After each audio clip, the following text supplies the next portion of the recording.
Welcome to hour number 2, live right here on this Wednesday on the early line on SportsGrid. He is Donnie Rightside. I am Ben Stevens. In this second hour, in a month of football, it is dedicated to football. We continue our NFL playoff profiles, looking at all 14 teams, 7 in each conference, that reached the postseason last year and what their outlook is for 2025. Of course, in the opening 2 days of the week here on TEL, we looked at the wild card teams and our first divisional winners yesterday. From the AFC South, the 4 seed, the Houston Texans. From the NFC West, that sexy team and whatever the nickname is for the greater Los Angeles area in the LA Rams entering 2025. Of course, DRS, the Rams have a ton of upside and optimism entering this year. Today, we'll talk some more divisional winners and some teams that we anticipate will be there at the very end, battling for conference championships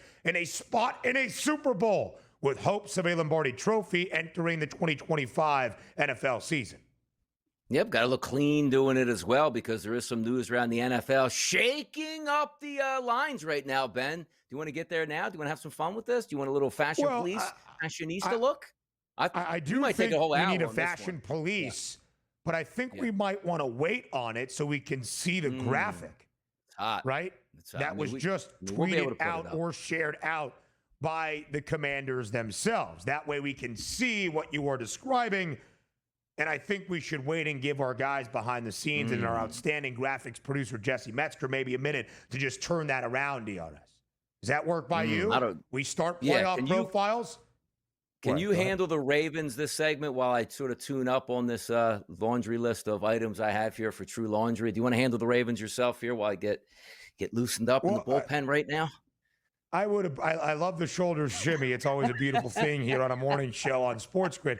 I would also just ask maybe for a little bit of contribution. A lot of time to talk by myself. I got you. If you're not here. Yeah, so just keep it in the back of the mind. I think to start our next segment, we've got a long break here at the end of this opening segment of our second hour as well. We should be able to get into Donnie's fashion police for around the nation's capital. Speaking of the greater DMV, let's go to Baltimore and the Charm City. The Ravens last year, DRS, winning the AFC North for a second consecutive year. A 12-win season. And yet, they lose in the divisional round against the Buffalo Bills. That game in Baltimore, the Ravens had home field advantage. They had the opportunity to get back to the AFC Championship game to try to exact that revenge against Patrick Mahomes and Kansas City. They failed to do so. Multiple turnovers out of Lamar Jackson, and an oh-so-costly drop and turnover out of Mark Andrews. But again, as we look at the Ravens this year, the outlook, incredibly optimistic. A -140 favorite to win the divisional crown once again. And to me, DRS, it's not the regular season success for the Ravens. A win total in double digits, the price to win the division. It is those postseason prices. Namely, to win the AFC, now at plus 370, co-favorites alongside the Buffalo Bills. And of course, even more important than that, the price to win Super Bowl 60 and that Lombardi Trophy. Co-favorites alongside the Bills as well at that plus 700 number. That is the expectation for the flock entering this year. Not just the divisional title or getting back to the playoffs with a 12-5 record. To win a Super Bowl, will Baltimore be able to capitalize? Pound for pound, this is the best team in the NFL. This coming from a guy that you're looking at right now with Lombardi trophies in the background, loves his Eagles, but I have to be unbiased here, right? Because I love what the Eagles bring to the table. But I think the Ravens bring a little bit more. Said that, what are you talking about? Eagles are the best outfit. I understand that. Look at this defense and defensive line. It is going to be a sack machine next year. But I'm not even separate yourself from that. We always know the Ravens are going to bring the heat with the linebacking core, Roquan Smith, and all the boys. Look at that secondary. Alexander, Humphrey, Wiggins, Hamilton, and Starks. You have that pass rush and that secondary. And then, maybe the best regular season quarterback in the NFL, Lamar Jackson, which means they will be on a path regardless of how tough that schedule is to possibly being the number 1 overall seed. So let's get to the offense. A quality, big, nasty offensive line. Lamar Jackson, one of the best, if not the best, regular season quarterbacks in the NFL, even Pro Football Focus last year, even if he's not an MVP, ranked number 1 overall. Yeah. The wide receiving core, Bateman gets a new deal. He's starting to be that veteran wide receiver presence, which you love. Zay Flowers, electric in the slot. Veteran presence coming over now in DeAndre Hopkins. And oh, yeah, there's that guy still, Derrick Henry in the backfield, that you said, you know what? Maybe we don't value the running back position across the NFL, but the teams that had the good running backs last year, the Saquon Barkleys, the Derrick Henrys, to say the least, they got rewarded in the offseason for the hard work. So you know what that means for them? Hey, coach, you want to run me up another 300 touches this year? Thanks for paying me and believing me. Let's go out and do it. So I look at this team right now and say, this is a team on a week-to-week basis in the regular season. If I'm an NFL coach, I don't want to face them. I don't know how you prepare for this team. But the questions that we always talk about, Ben, are not the regular season. It's once you get to the playoffs. But trust me on this. This team is built on all sides to win a championship. You're not even going to hear any questions on Justin Tucker. Hey, when's his trial coming up, or did he settle his disputes? They cut him. He's gone. There are no distractions left in that locker room now for the Baltimore Ravens. This is a time that they should shine, and I am really high on them. The question is, they've burned me in the past so many times in the biggest of moments. But I'll tell you right now, they're not going to burn you in the regular season. Good luck trying to fade them on a week-to-week basis. This team is stacked. Yes, they absolutely are, DRS. And the win total is 11.5. And the over has a slight bit of juice at -115. It is the second best number in the National Football League, only behind the Buffalo Bills. They are stacked on both sides of the ball. Of course, they have the returning king, and too many who should have been the returning MVP for a second consecutive year. Now, Lamar Jackson has already won 2 MVP awards in his 6-year NFL career. But DRS, the numbers last year, as you see on your screen, astounding, otherworldly. More than 4,100 passing yards, 41 touchdowns to only 4 interceptions. Incredible. And flirting with 1,000 yards on the ground, 915. The numbers that he put up last year, far superior to his second MVP winning season in 2023, where he probably got the bump of winning that most valuable player for being the quarterback and really good on the NFL's best team. The Ravens were the 1 seed in the AFC and had the best regular season record at 13-4 in 2023. There was an argument, had it not been for voter fatigue on Lamar Jackson, that he deserved on the statistical performance and still the success of the flock to win the MVP award. Of course, it went to Josh Allen. But Lamar Jackson probably spurned by that. The Ravens probably spurned by not getting to where they want to be in terms of their playoff outlook. Derrick Henry, sensational in his first year in Baltimore, even north of the age of 30, as you see on your screen as well. Absolutely dynamic. To Donnie's point, the question is not what these guys are going to do from September until early January. It's later in that month, and of course, with the hopes of playing into February, because Lamar Jackson, still in his career playoff record, DRS, sub 500, and in the 2 biggest games of his playoff career, AFC title at home against the Chiefs 2 years ago, and last year against Buffalo. Not all on Lamar, but costly turnovers in critical junctures of those games. Absolutely. It's got to improve. He knows it has to improve, but the talent on this roster across the board, injuries will play a big factor, as they always do. But at the starting line, this team should be the favorite to be the champions. Where they finish, that's what we're going to determine and find out as they go. Absolutely so. And let's not forget, they're not a team that has the 3rd best price hoping to get there. They are the favorites to win the AFC and a Lombardi Trophy. More on the early line next.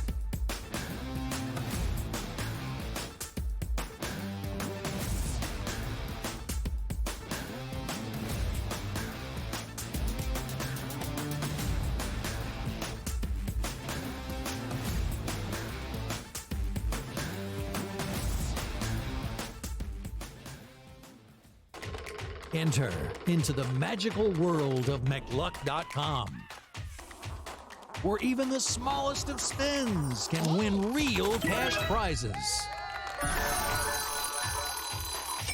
Adventure into over 1,000 of the best Vegas-style slot games. So what are you waiting for? Unlock your free welcome offer today. Join the fun where winners play and players win. two guys that can do it all. Too much electricity this morning. This is a good time. We're having a lot of fun. I had to do a triple take. Ka-ching! Why? Because of parity. I didn't mean to offend. Yeah, it's not going to happen. Load management is a dirty word. Let him rip. You know what? Circumstances provide the results. What? How do you do this one? Oh, Donnie, you got such a good show there. A network that is booming. The Early Line, only on SportsGrid. We're going to go through every single thing, and I've got a great team behind me that's going to help me get the job done. I want this to be the place that people come to. There is going to be an energy to game time decisions that you will feel night in and night out. We are going to hit every single one of those markets that you need to know about. We will have everything at our disposal, and we will use that to our advantage. There is not going to be a better place, I promise you, than Game Time Decisions. I'm Kevin Walsh. Tune in to Game Time Decisions weekdays on SportsGrid. The game is on. The stakes are high.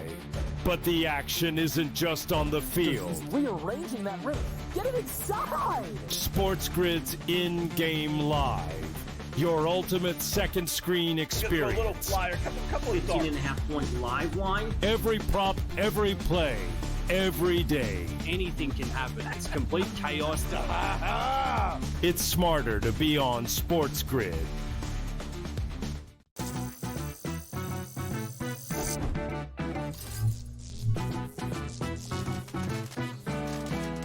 Did you know sportsbooks tend to draw up tighter bet lines for events that get even more bettors, like championship games or major matchups? My tip? Try betting on less popular sports. You might have a better shot at beating those odds. Now, go get lucky. See you in Las Vegas. Let's get lucky.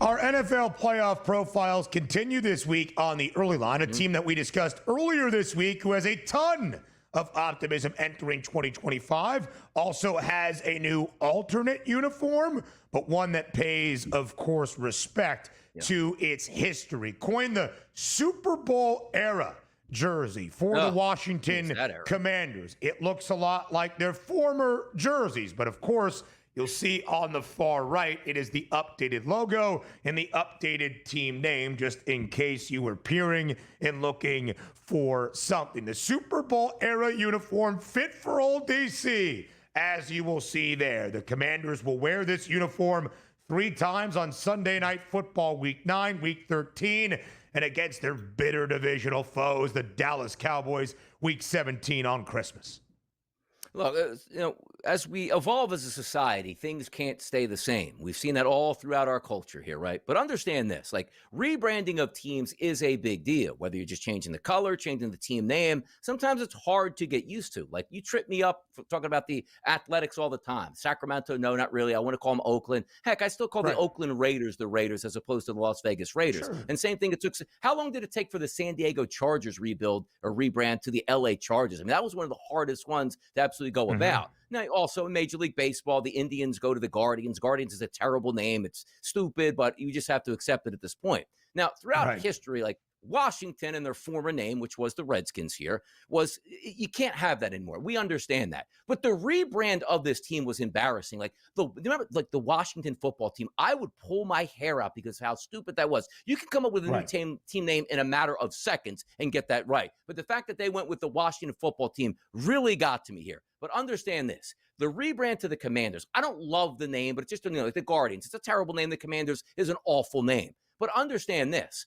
The rebranding also included, let's change the uniform and go a little bit different of red colors and burgundy colors. The Washington uniform has been atrocious since the name change. One of the worst in football, the most iconic uniforms you probably have in the NFL, down to the bottom of the trash heap that you probably didn't even want to buy a jersey if you're a Commanders fan. And they say, okay, here comes the rebrand. What's your logo? Like, what do you go by? Like, the Eagle helmet that they have, the Rams helmet, like they're the Vikings helmet. Let's slap a computerized W that looked like it was from like Microsoft Paint of the 1990s. And that's what we'll go with. Like the worst rebranding that you can have. So the uniforms were terrible, and now I see today. You know what? New ownership comes in. Magic Johnson and the boys, Josh Harris. You got your quarterback. You have a fantastic head coach. You bring an electric coordinator. You have an ugly stadium, which in a couple years is going to turn into something brand new. It's sort of a rebirth in Washington that I love. Now, here's what gets on my nerves. You go back to the old uniforms, which are sensational here. You leave the stupid W on the helmet, which gets me upset. But you know what else gets me upset, Ben? Can you guess? Like, what would be making me upset about this beautiful uniform that they have? Can you maybe answer that question for me? What do you think it is? Like, what's getting me upset right now? What would it be? I would the only thing that I would think of, DRS, is the absence of an old logo, but you said that is not the case. So what exactly is getting you upset, Mr. Fashion Police? Yeah, I'll get to the helmet and how I want the change to be made in a few moments. But here's the thing that gets me upset. Your uniform right now, Washington, sucks. It's ugly. It's hideous. It's horrendous. So they go, we're bringing back these uniforms. And I'm just looking right now on social media. Everybody, this is tremendous. This is amazing. You know, I'm not even a Washington fan. Respect, love that uniform. Get back to the basics at this point, right? And by the way, Washington, we're going to wear these 3 times a year. So you're going to have the suck uniforms the entire season, but 3 games we'll give you with the best uniform. Those are the issues I have. The powder blues out for the Chargers. That should be every game. The Miami Dolphins old uniforms that they throw it back to. That should be your uniform, not the trash you wear now. The Patriots. You ever see them throw back with the little football player in the helmet? It is beautiful. But let's keep the trash uniforms. Even my Philadelphia Eagles. With, the midnight green, we win Super Bowls. That's a trash uniform. The Kelly green should be worn every single week. Why do we do this? The most beautiful uniform you can construct and have in your hands, and you wear it 2 or 3 times a year. Why do we do this? Why do we do this, Ben? It upsets me more than anything should here. Wear your good uniforms. The fans want that uniform. Give it to them every single week. What is wrong with that? Mr. Fashion Police Officer, sir, please. But this is the passion that DRS brings to these sports jerseys and uniforms that we see.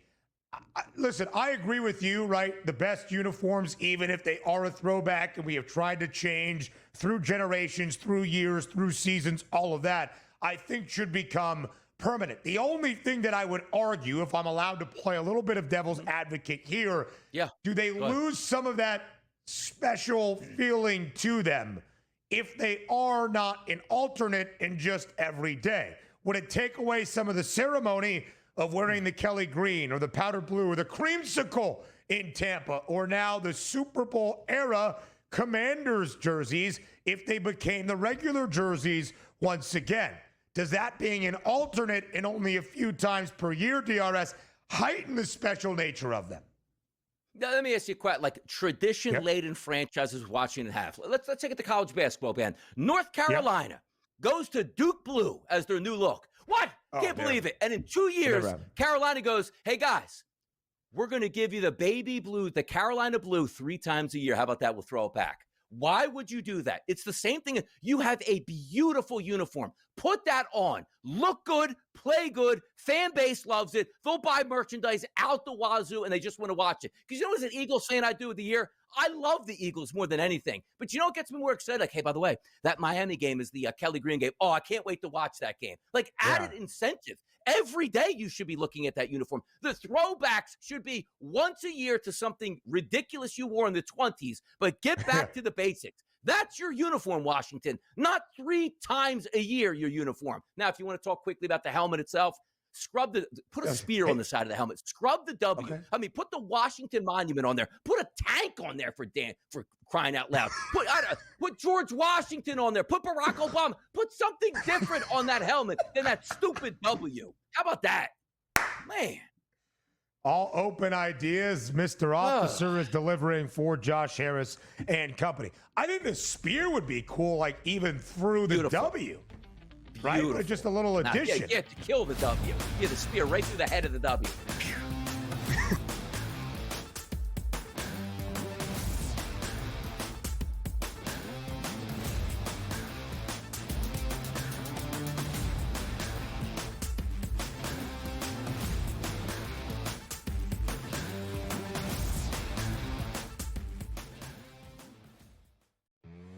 That is the idea. It really is for in-game live.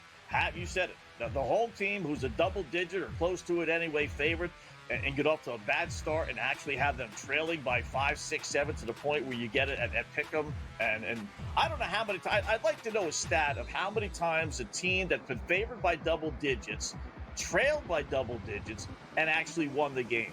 I bet it's a lot. In-game live only on SportsGrid.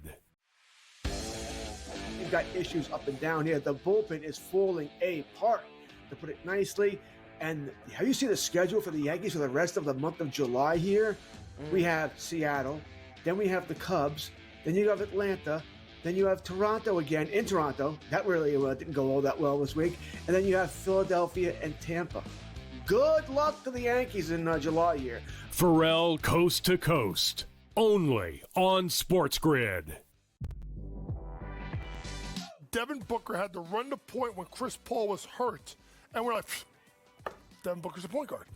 Devin Booker's not a point guard. Neither is Jalen Green.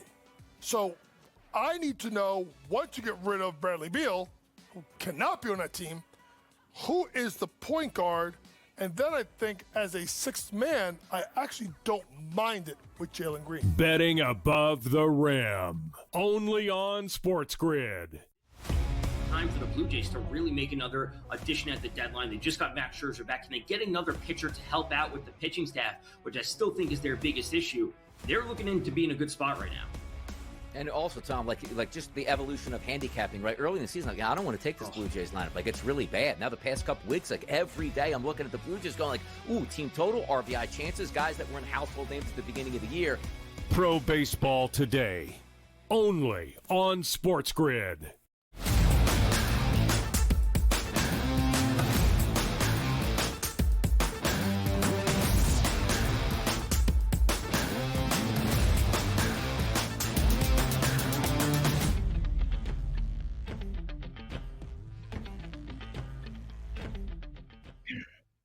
All right, after Mr. Fashion Police Officer Donnie Rightside made sure that you knew all of his thoughts about the Commanders' new Super Bowl era alternate, we get back on track with our NFL playoff profiles, as we will here, starting with the 3 seed in the NFC a season ago, a team that has won their divisional crown 4 consecutive years and is favored to do just that once again in 2025. It would be Baker Mayfield and his Buccaneers. Tampa last year, DRS, 10-7, did lose to those Commanders in the wild card round, the opening playoff game, 23-20. You see the odds this year. Even money favorites to win the NFC South for a 5th straight season. 13-1 to win the NFC, 28-1 to win the Super Bowl. Let's start first with the NFC South. We had talked about this division last week. The Falcons might try to challenge. The Panthers could be better in Bryce Young's 3rd year. We're not expecting much out of the New Orleans Saints, who match the Cleveland Browns for the technical worst win total in the NFL. But in the NFC South, you don't need 13 wins to claim the division. You might just need 9 or 10. Donnie, do we agree that the Buccaneers should be the favorites to win a 5th consecutive NFC South crown? Oh, no question about it. No question. Because, you do lose your offensive coordinator, which you've done now for almost consecutive years. It feels like Canales goes up to Carolina, and now you see, obviously, moving on Liam Cohen to Jacksonville. And it's well, where do we fit in here? Well, you just trust Baker Mayfield that's used to that structural change, but not a change in offensive philosophy. Still going to have Mike Evans there. Still going to have Godwin. You drafted Buka here. You have Rashad White in the backfield, and also Bucky Irvin was fantastic last year for that team. You look at the defense. It's really sound across the board. And Todd Bowles is your head coach, who's one of the best defensive coordinators in football. Why not? When we talk about sometimes entering in, do we love the Buccaneers? Not necessarily, but there's a lot less question marks on the Buccaneers than any other team in that division, Ben. Yeah, no doubt about it, DRS. I would bet that price at plus 100 for the Buccaneers to win the NFC South. I am not confident the Falcons are even going to be a winning football team. I am not confident the Panthers can really challenge, although they might be a thorn in the side, and the Buccaneers should handle business once again. Baker Mayfield last year, DRS, Just a sensational season. His second full year in Tampa, and he was lights out. 4,500 passing yards, third most in the NFL. 41 touchdowns, one of 3 quarterbacks along with Joe Burrow and Lamar Jackson to throw for at least 40 touchdowns. 16 INTs, but north of a 71% completion percentage. He had the 4th best passer rating of any quarterback that started more than 4 games last year. He was incredible. You could say, though, now it's his 3rd consecutive season with a new offensive coordinator. Dave Canales leaves 2 years ago. Liam Cohen left, came back, and then left to be the new head man in Duval County. Josh Grizzard, I believe is how you pronounce his last name. I hope it is not Grizzard. Grizzard is the new OC in Tampa. He was the team's passing game coordinator, and Big Grizz has been earning accolades and praise from this Buccaneers coaching staff this season. Again, there is some continuity, although Grizzard was not the offensive coordinator a season ago. I do not expect to see a drop-off, and even if there is, differing from those outstanding numbers a season ago, I like the Bucs defense. I like the Bucs talent. Tampa wins the division DRS and probably goes over their win total of 9.5, finishing at 10-7 at bare minimum, I would say once again. Exactly. If Baker Mayfield's healthy, he's got 3 really good wide receivers. That's all you can ask for in a capable running game. He should be able to excel once again. We took a look at there again, 41 touchdown passes there. Exactly what you want to see in a playoff team. Also understand this, they will be tested early. Their first 2 games are both on the road, at the Atlanta Falcons and then at the Houston Texans. 2 tough spots to play. Why? Atlanta's going to be really filled. Michael Penix, second season here under the helm, a talented team that finally brought in some defensive capabilities on the offensive line. That's going to be a loud environment. And then you go to Houston, where the expectations once again are high with C.J. Stroud and a healthy, capable offense with a really good defense here. Let's see how they make it through, because they'll get the Jets at home in week number 3. We're not saying the Jets are going to be a bad team, but hey, Justin Fields is there, new head coach, getting a new foundation. Right. If somehow they can start 2-1 before they take on the Philadelphia Eagles at home, that's a really good start for them. But that's a tough start. At Atlanta, at Houston, the Jets at home, Eagles, and then you go up to the Pacific Northwest to take on Seattle, which I don't care what type of Seattle is. That's a tough environment. And that team, obviously, in early October, the fans are still going to be involved up there regardless if they're winning or losing. Tough start to the schedule here for them. It should be no stunner that the NFC South is not the most difficult division in the NFL. All 4 teams make up 4 of the 10 easiest schedules around the National Football League this year. But who has the hardest out of the 4 clubs in this division? Well, it would be that first place schedule that Donnie just highlighted in being the Buccaneers. Still 10th easiest around the NFL, but harder than its divisional mates. We'll have one final point on Tampa before we talk those wagons being circled next.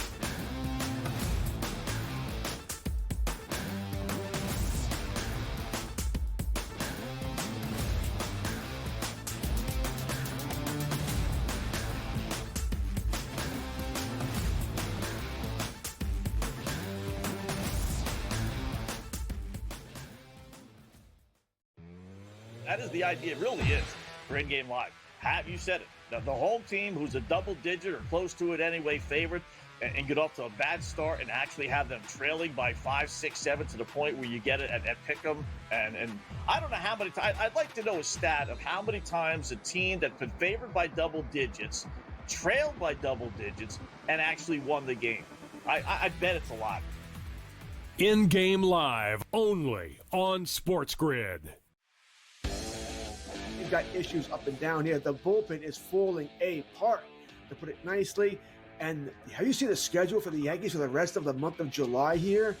We have Seattle, then we have the Cubs, then you have Atlanta, then you have Toronto again in Toronto. That really didn't go all that well this week. And then you have Philadelphia and Tampa. Good luck to the Yankees in July here. Pharrell Coast to Coast, only on SportsGrid. Devin Booker had to run the point when Chris Paul was hurt. And we're like, Devin Booker's a point guard. Devin Booker's not a point guard. Neither is Jalen Green.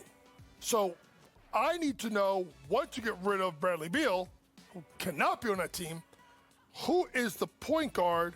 And then I think as a sixth man, I actually don't mind it with Jalen Green. Betting above the rim, only on SportsGrid. Time for the Blue Jays to really make another addition at the deadline. They just got Max Scherzer back. Can they get another pitcher to help out with the pitching staff, which I still think is their biggest issue? they're looking into be in a good spot right now. And also, Tom, like just the evolution of handicapping, right? Early in the season, I don't want to take this Blue Jays lineup. It's really bad. Now the past couple weeks, every day I'm looking at the Blue Jays going ooh, team total, RBI chances, guys that were in household names at the beginning of the year. Pro Baseball Today, only on SportsGrid.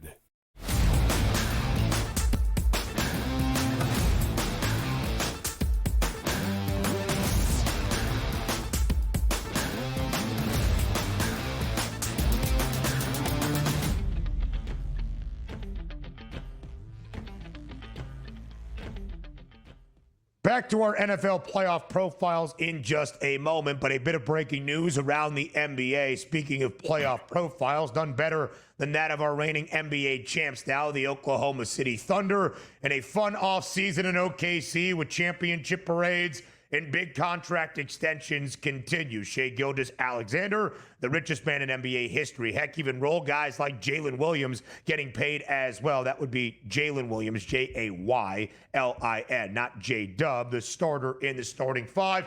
But another one, DRS, a rookie max extension for Chet Holmgren. A 5-year deal just signed that could be worth up to $250 million. Again, a good time to be a member of our NBA champs. Yeah, and also, if you're reading the timeline right now, if you are Oklahoma City, that ownership group, they go, hey, see what they did in Boston? We're in our window right now. Anything goes wrong, we'll sell this team and we'll start to piecemeal it off. That's the way it is, because you know, there are exceptions to the rule where it's like, hey, ownership groups will go so far if they have a talented dynasty that they're trying to build. But anything goes wrong, and you're looking at, as you take a look, right, the Jalen Williams, as you bring up here, you take a look at Shai Gilgeous-Alexander, signed the richest contract, I think, in NBA history. Now you got Chet Holmgren getting $250 million. So you add Jalen Williams on top of that and then still try to build a roster around it. That sounds like the team goes, hey, got what I wanted. NBA is worth a lot of money right now. These tickets are going to come true in about 2 to 3 years. Let me get out while the getting is good right now and sell this team. That's probably going to happen in OKC. To the victors go the spoils, and also to the richer and richer contracts that you must pay on the back end now. We'll see about this ownership group and how long they're willing to hang in with these massive contracts coming to pay just a few short years later. No doubt, DRS. It is going to take financial investment year over year and into the future, but that comes with success as well, or at least maximizing that championship window and hoping nothing goes poorly from a health or injury perspective. Because much like the Celtics entering last year, OKC is already an incredibly short favorite to win the West and an NBA title once again. Plus 260, the updated price as of late on Oklahoma City to win a second straight Larry O'Brien trophy. That's a third of every other number around the NBA. All right, DRS, back to our NFL playoff profile. As I said right before the break, one final point on the Buccaneers. You and I both agree they should be the favorites to win the NFC South, more than likely will win the divisional crown for a 5th straight season. But you see, 13-1 to win the NFC, 28-1 to win the Super Bowl. Let's focus on that conference price. It is 8th best around the NFC. That is not exactly the most optimistic outlook. Sure, the Bucs could win the NFC South, but the odds makers really feeling they'll take advantage of a bad division again. But you would think, DRS, they were the 3 seed last year with a 10-7 record. You are in position to be in position if you can win a division. Did it matter that the Bucs had home field advantage? No. They were beat in their first round playoff game by the Commanders. But it's always a fascinating team where a team from a bad division is not given the best and most optimistic outlook to actually be a true conference contender. Is that kind of how you view Tampa as well? Yeah, like, again, sometimes you're in your own fishbowl there. It's like, hey, we're the big fish in the NFC South. We'll get there, which also gives you an advantage heading into the playoffs. They didn't change it in the NFL guidelines here, and I'm glad they didn't. Yep. You win your division, you get a home game. You're probably going to be favored in that home game. You should win that home game. And then you say, okay, through that wild card round, which you're being, because I don't think they'll be the top seed here, and you enter into the divisional round, you've already won a playoff game. So what is success for the Tampa Bay Buccaneers? I do think success for them is winning a playoff game and then seeing what happens. Now, granted, is Baker Mayfield looking at it that way, or Todd Bowles, that organization? No. The ultimate is the championship, which they won 2 Lombardi trophies in their past, one with a great defense in the early 2000s, and then one with Tom Brady, in the, just a few short years ago. The COVID, by the way, they went in the COVID year. 2020, the COVID year. So for me, success is measured differently sometimes to me. 10 wins on the season, win the division, home playoff game, win that. That's what you get out of the Bucs this year for me, Ben. Yeah, no doubt about it, DRS. I think that positioning always provides you some value. 13-1 on the Bucks to win the NFC because we expect them to be there and at least host one playoff game. Now, value is different than cashing or winning that bet, which is a different story and how I would slice it up. DRS, there's no doubt that positioning plays a factor into how we view the Buffalo Bills entering this season. Buffalo, 13-4 a year ago. They won the AFC East for a fifth consecutive season. You see the price right there, minus 260 to win the AFC East once again. The best price of any team to win any of our 8 divisions around the NFL. They are co-favorites to win both the AFC and the Super Bowl as well, and yet they have not done that in their 5 consecutive years of winning the division. But because of how they are expected, DRS, the Bills to steamroll the AFC East, is that why they are such short favorites to win an AFC Conference championship and a Super Bowl championship as well?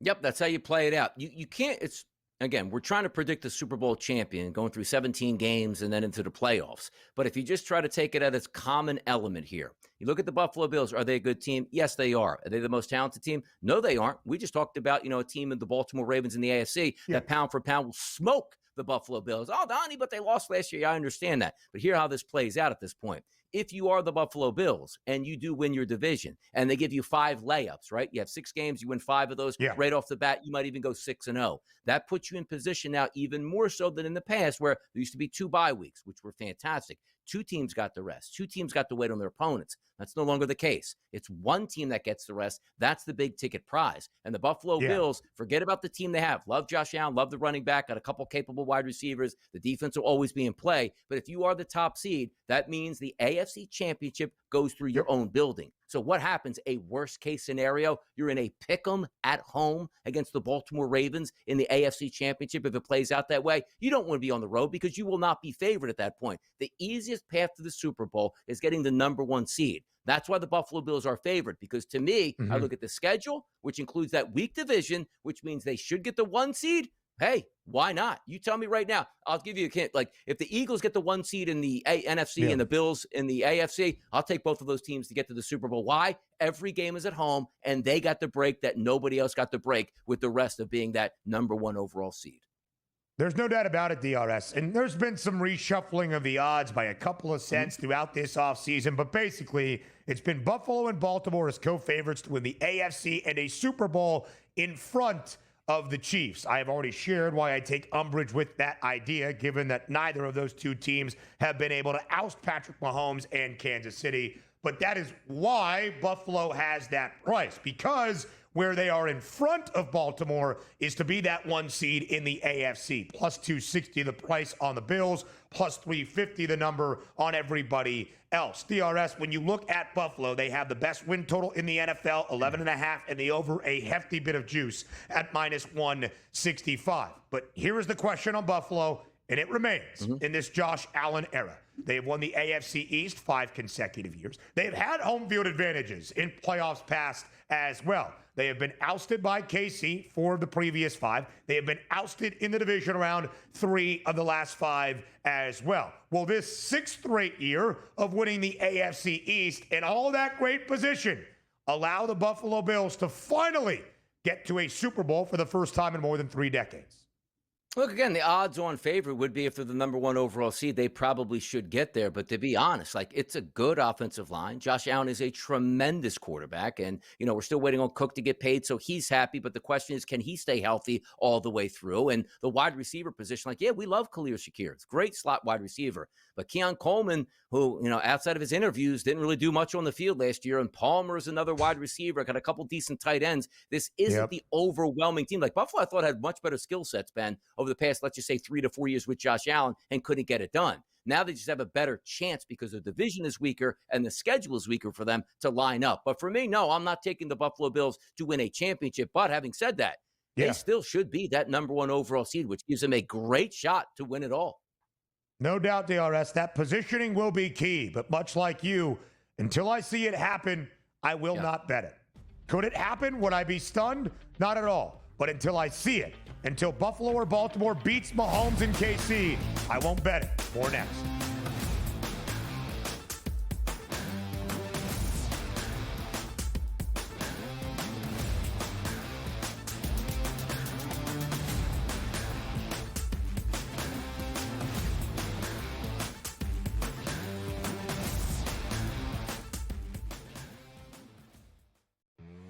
That is the idea. It really is for in-game live. You said it.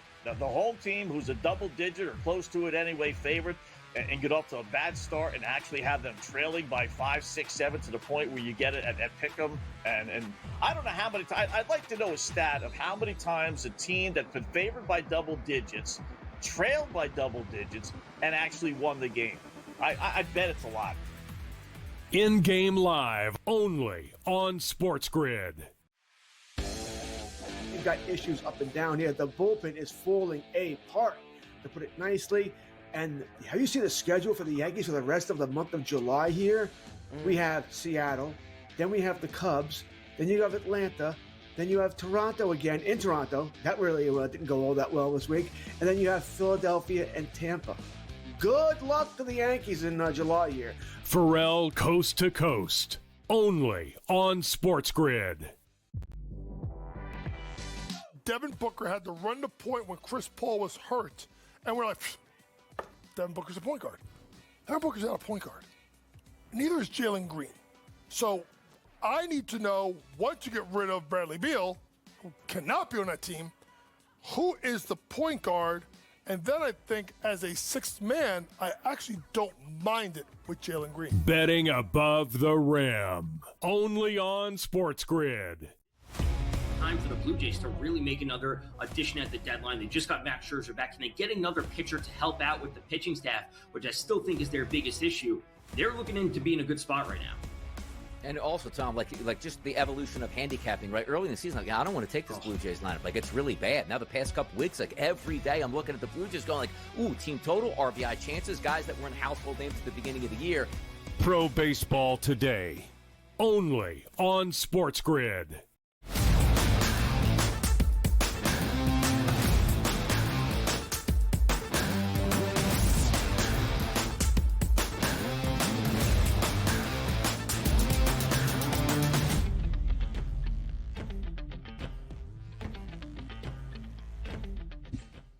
It is time to talk about our reigning Super Bowl champions and the playoff profiles this week around the National Football League. Behind Donnie Rightside, you will see 2 replica Lombardi trophies that celebrate his Birds winning Super Bowl 52 and Super Bowl 59. Will a 3rd replica Lombardi be added at this time next year? The RS, we talked the outlook for the Philadelphia Eagles entering 2025.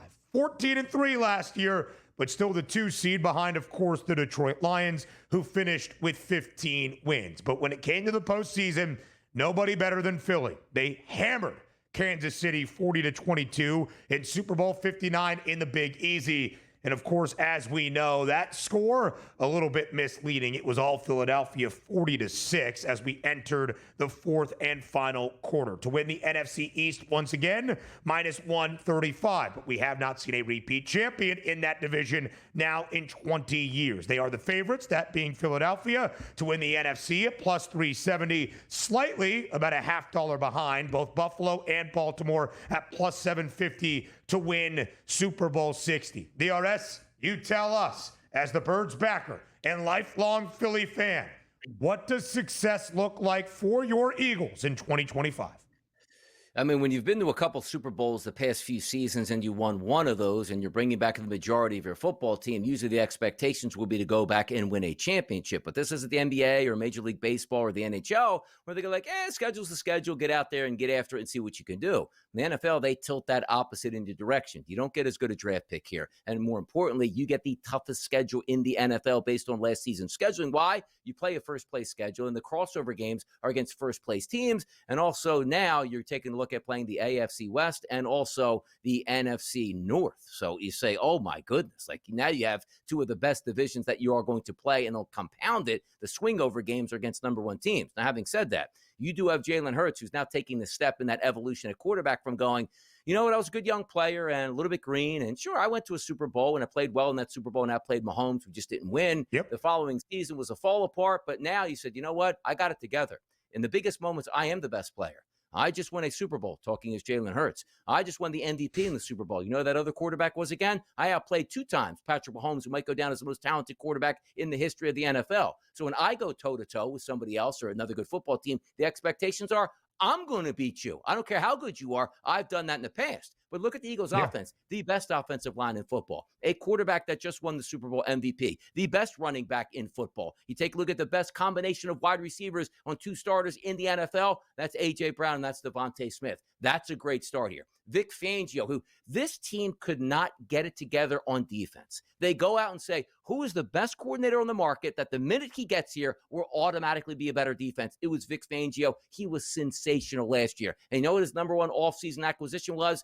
Keeping Zach Bond at middle linebacker, because he was the best linebacker in the sport last year, partly because Vic Fangio's scheme allowed him to excel from being hey, I rush the passer sometimes and I'm a background player in New Orleans, to the best player on defense in football. Is incredible. You know who was the number 1 overall ranked cornerback last year in the sport? Oh, he was a rookie, and it was Cooper DeJean. You have an electric secondary coming back. But having said that, I know how the NFL works. I know the ebbs and flows. Are you supposed to stay healthy the whole year? You only can hope you can do that. But here's the issue I have. I don't think the Philadelphia Eagles will get the number 1 overall seed because of how tough that actual schedule is going to be. The Eagles will make the playoffs. I do believe the Eagles can win the division. But here's what it's going to come down to last year. They caught a little bit of a break from Detroit, which you need along the way. A lot of injuries to them, but they were the home number 1 seed here. Washington picked them off, which meant Philadelphia got to host the NFC Championship game at home. Isn't that the key ingredient? Who is going to host that NFC Championship game? And if I don't think it's the Philadelphia Eagles, I think that road is just a little bit harder. I'm not down on any stretch on the Eagles this coming season, but that schedule is absolutely incredible, which means it'll be tough to get that 1 or 2 seed in the NFC. A difficult division, despite seeing a 7.5 win total on the Cowboys and the 5.5 number on the Giants. Both Donnie and I expect Dallas to be a ton better this year, of course, if Dak Prescott remains healthy. Finally being a playoff team or a Super Bowl contender at Big D, maybe not so much, but a thorn in the side of the NFC East and contending for a playoff spot. Yeah, no doubt about it. And because when you are the reigning Super Bowl champion, of course, your schedule is going to be difficult. You are the first place team in the NFL, in the first place team in your division. 4th hardest schedule around the National Football League this year resides in Philadelphia. But the optimism and the outlook is still there. Donnie, I would bet the Eagles are going to be back in the NFC Championship game at bare minimum. And if you were asking me right now, maybe not bet it, but pick the team that represent the NFC in the Super Bowl, I would say Philadelphia. Not based on price, but based on the team I expect to be there. The Birds, unlike the San Francisco 49ers, have been to the NFC Championship game a ton in the last half decade, 3 of the previous 4 years, and they have won it twice and, of course, now won a Super Bowl championship. I do believe there were some questions around Jalen Hurts. Could he perform on the most significant of stages? He has answered those in resounding fashion. Now, the stats not overwhelming last year, but you did have those 14 rushing touchdowns. And Jalen Hurts didn't have to do everything. Why? Because of Saquon Barkley, who was rewarded even more so financially this offseason. Of course, the 9th running back in NFL history to rush for more than 2,000 yards in a single season, and didn't even go crazy when it came to finding pay dirt. Another win for the Eagles this offseason. The tush-push lives for at least another year. Again, Donnie, my outlook for Philadelphia, back in the NFC Championship game, bare minimum. And if you had to ask me to pick a team, not bet a team based on a conference price, but pick a team to represent the NFC in Super Bowl 60 in Santa Clara, I'm going with Philadelphia at this moment. Yeah, because, again, you look at the rest of the NFC, and even if I say to myself, like, I don't know if the Eagles can get back, then not because they're not good, just a war of attrition through that schedule. You played a lot of football games last year. The expectations are Super Bowl or bust, and a lot of teams will be gunning for you, no doubt about that. But then you have to pick a team who's going to knock them off. Is it Detroit with 2 massive question marks at defensive coordinator and offensive coordinator? Is it the Rams that you automatically say they're going to take that next step? Can the San Francisco 49ers stay healthy with a lot of question marks at the wide receiver position and also Christian McCaffrey? The Commanders Steelers, who the Eagles shelled last year in the NFC Championship game, have they matured enough to take the next step? See where we're going down there? Because once you say, like, the Philadelphia Eagles, you don't think you're going to get it done. Well, somebody's got to beat them. And if you don't like the other teams, hey, what's going to happen? More on the early line next.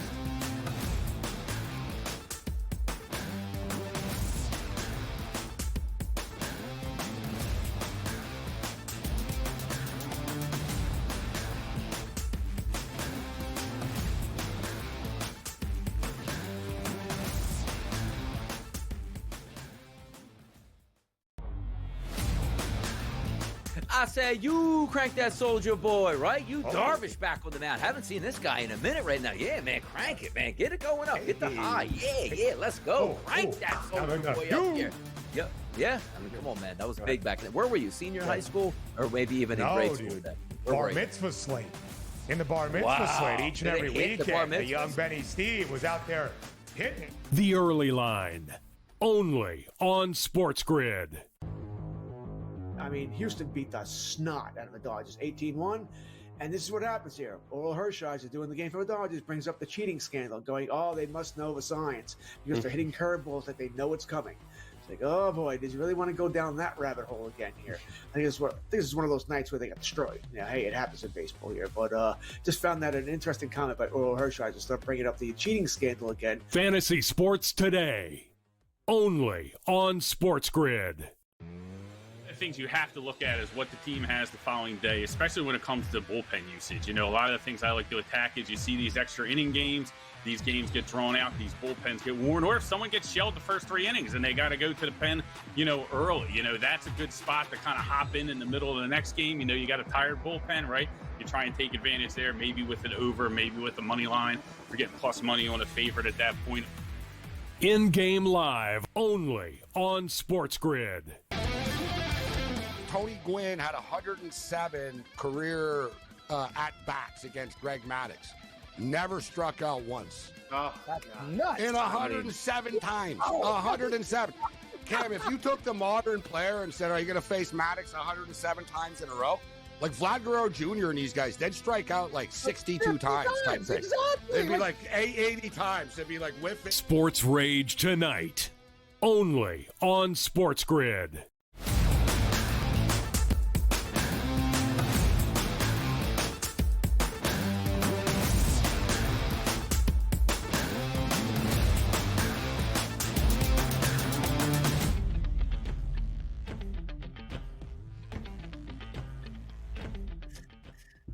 We round out this second hour with a check-in on the championships. Wimbledon quarterfinal Wednesday continues at the All England Club and DRS. A ton of focus right now in the men's draw, starting in just about 10 minutes. It's world number 1 and the number 1 seed, Jannik Sinner, who survived earlier this week in his round of 16 matchup because of the retirement of Grigor Dimitrov, who was up 2-0 against Sinner in that round of 16 match before injuring his pec and having to exit. Sinner still advances to the quarterfinals. Well, he will take on the big hitting lefty American, Ben Shelton. There's been some conversation around Sinner's health. Maybe an MRI. He has been dealing with a wrist issue. Late last night, DRS, I was just checking the odds out of curiosity for the quarterfinal round and how large of a favorite Sinner was.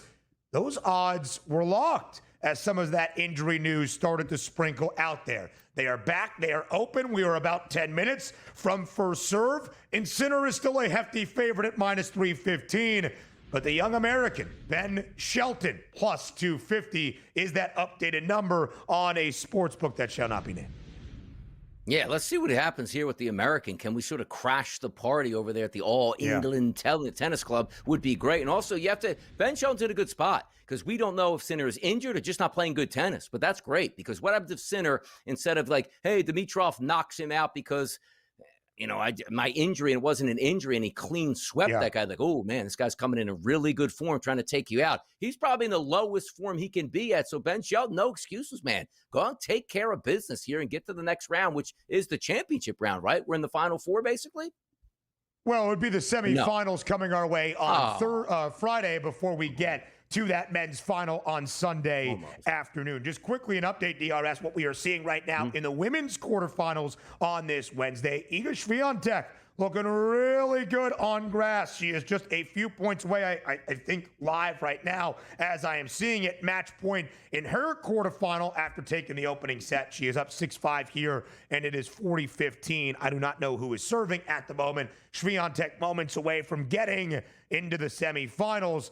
Aryna Sabalenka surviving yesterday in a 3-set thriller in her match. And the youngster, the 18-year-old, Mira Andreeva, dropped the opening set to Belinda Bencic. They are tied at 2 games all in that second set. Andreeva close to a $2 favorite entering despite being only 18. Andreeva absolutely hammered Emma Navarro in the round of 16. Our other men's quarterfinal today, DRS, Novak Djokovic looking to get back even further into Wimbledon. He is looking to get back to a semifinal, a hefty favorite in his match. Again, excuse my pronunciation of his opponent, Flavio Caboli, I believe it is. Djokovic, a minus 1,200 favorite. Some of those updated prices getting ready for his quarterfinal action. By the way, yesterday, live on the air money line, took a plus 124 price on Sabalenka to come back with a victory over Siegmund, which she ended up doing. Now, I don't, because I wasn't watching it live. We're sort of like watching it through the computer, which is actually a lot more fun because you just look at the odds market and how it changes based on each point that's won. It was pretty funny to watch that. But watching the highlights, Sabalenka is screaming the entire match. Like, I don't watch tennis, but I just watched the highlights and said, this just seems wild at this point. So, like, if I'm playing against Sabalenka, do I out-scream her? Or, like, I know, like, you know, like the golf clap, like, you had to be real quiet and you can't do this. Like, do the fans get on her nerves, like, every time she hits her? You'll have to scream every time she swings to sort of mock her? Is that possible to do that? No, you're not allowed to do that while that ball is live. But DRS, in terms of the emotion and the enthusiasm and that competitive fire, Aryna Sabalenka has it more than anybody else, maybe in all of tennis, but certainly in the women's draw. She is still a minus 130 favorite, confirming that Iga Swiatek did win her quarterfinal round. They are on a collision course. Sabalenka, Swiatek to meet in the women's final at Wimbledon on Saturday afternoon. Speaking of our first semifinal set in the men's draw, it'll be the American Taylor Fritz going further at Wimbledon than he ever has, taking on Carlitos, our back-to-back reigning champ, Carlos Alcaraz, who is a minus 580 favorite for semifinal Friday to knock off Taylor Fritz. And Carlos Alcaraz, DRS, minus 155 to win Wimbledon once again, maybe with some conversation around Jannik Sinner, and of course, the veteran Novak Djokovic still there. And by the way, Joe Frizo took this week off not to actually watch Wimbledon, to watch Challengers on repeat this entire week, getting ready for this weekend's tennis action. How about that? How about that, indeed? I'm sure he'll love to listen. He's probably watching as we speak. Hour 3. He is.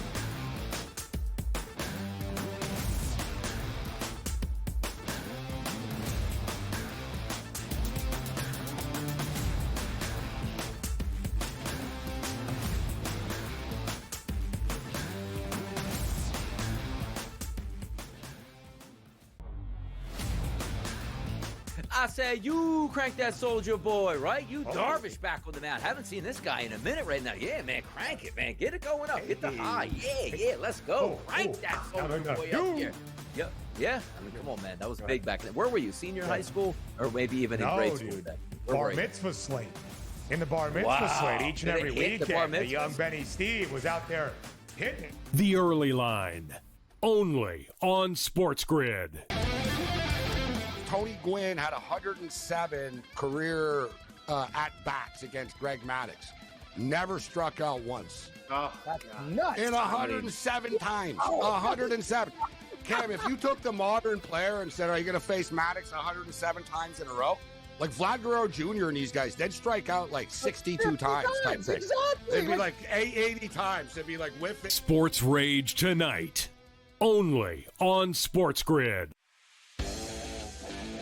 Scrounge out a couple of quarters from under the couch to go trade for somebody who actually makes some money. I don't think that he would actually do that. That's not in Hal's style the last couple of years, especially in season. I saw they signed that Heimer Candelario, who the Reds released. That's more their style, going the the discount aisle as opposed to trading for someone who's actually having a huge year like Suarez. Pharrell Coast to Coast, only on SportsGrid. I would be looking to get him in dynasty or keeper leagues. If I'm out of a league and I'm looking to rebuild for the next years ahead, that's where I'm looking. Yuri Perez is a special young pitcher that we're going to be talking about in that Paul Skeens, in that Tariq Skubal, in that grouping of guys. I think he can be that good. He's only 22 years old. He's the boy. So you're getting a situation here where Yuri Perez eventually is going to grow into that man of a pitcher. Fantasy Sports Today, only on SportsGrid.